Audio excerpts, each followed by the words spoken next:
My name is Drew Keller, and I've been teaching at UW for about 14 years, but moreover, I've been working as an evangelist and as a content manager for Microsoft. For the last 10 years, I've worked at an organization called Microsoft Studios, and my area of expertise is video. I've loved and been passionate about how people tell stories, and particularly how we use video to tell stories. When I started making content 30 years ago, the tools that we used were insanely expensive. The camera I used to shoot with, we used to jokingly call the house, because it cost the price of a 3-bedroom house at the time. It was a phenomenally expensive piece of equipment, and it was very complicated. Because of that, very few people really had an opportunity to use that technology. Well, let's fast forward 30 years, and as we look at the cost of creating content, the actual cost has dropped to the point where it's almost nothing. A camera that in today's dollars may have been $250,000, $300,000, I can now buy something of better quality for $125,000, $150, not thousands, $150. It's incredible change in technology. I first started using small format cameras probably about 5-6 years ago, file-based small format cameras. And it started with my children. We had these great little play school cameras, and then from there we had these little flip-out cameras that shot 15 frame per second, 320 by 240 AVI files, phenomenal little pieces of equipment. I remember one year my daughter made a video with some dolls called When Furbies Attacked France.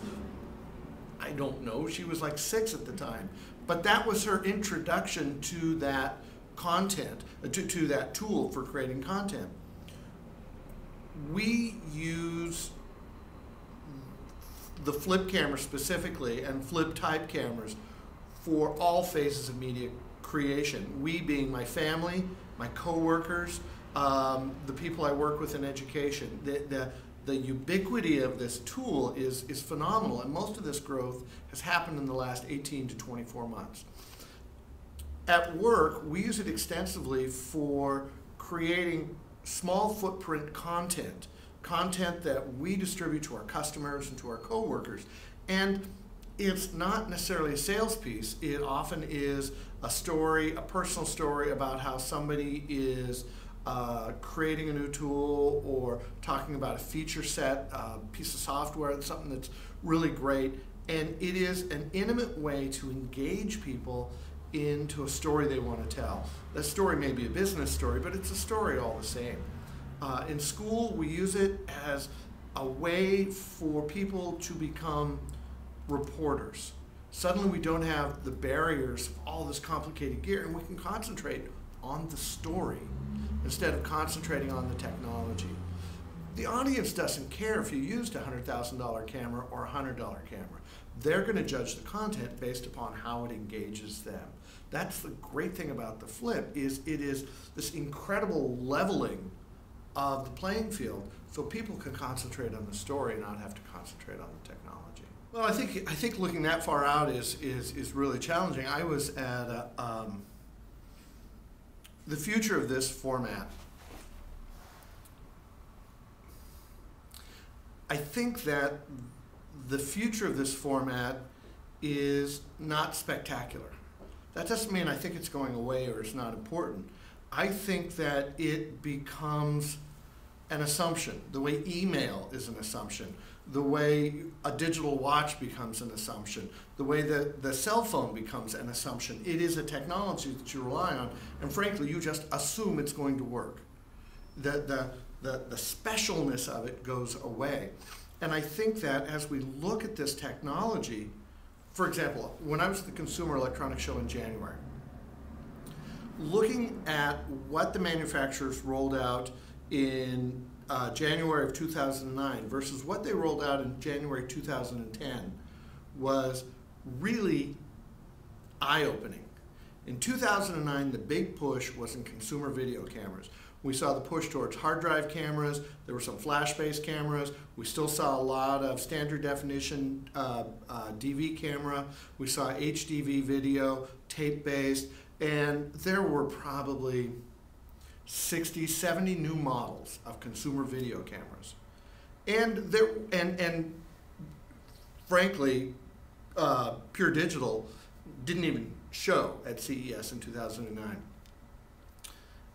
Looking at this year, almost all of the consumer cameras that were rolled out in 2009 were still there in 2010, but there was nothing new to replace them. There was almost no new product in consumer video.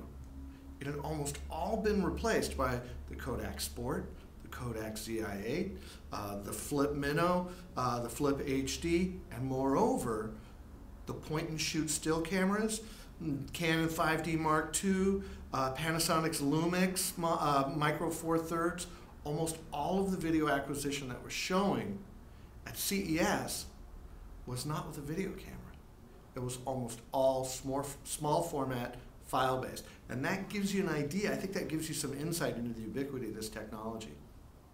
We have a number of ways where we use this sort of technology. A camera like the Flip is part of a package of something called podcasting in a box.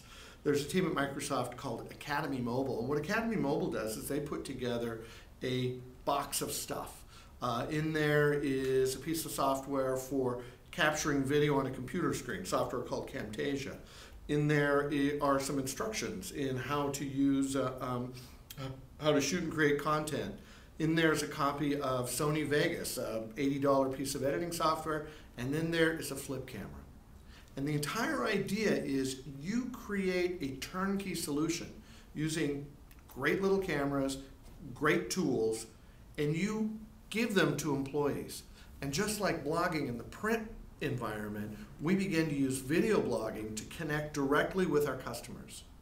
We're no longer relying on the white guy in a tie sitting behind a desk lecturing you on what you need, what you want. It becomes a dialogue.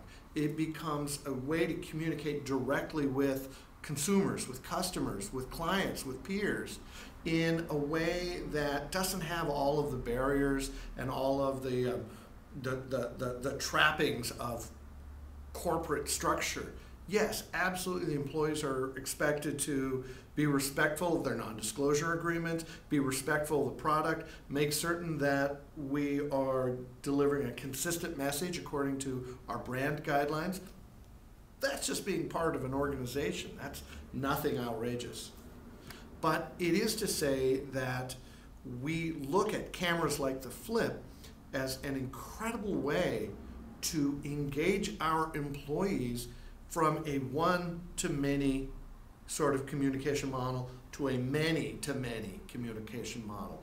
And that allows our employees to be trusted advisors, to be content filters, to be resources for our customers, somebody that is an intimate and direct connection with a company that is usually perceived of as a large monolithic entity. And these small format cameras, whether it's a Flip, which is what we use most often, or a Kodak or a web camera, these are the tools we can use to allow content creation to happen much closer to the ground, much closer to where the software is being created.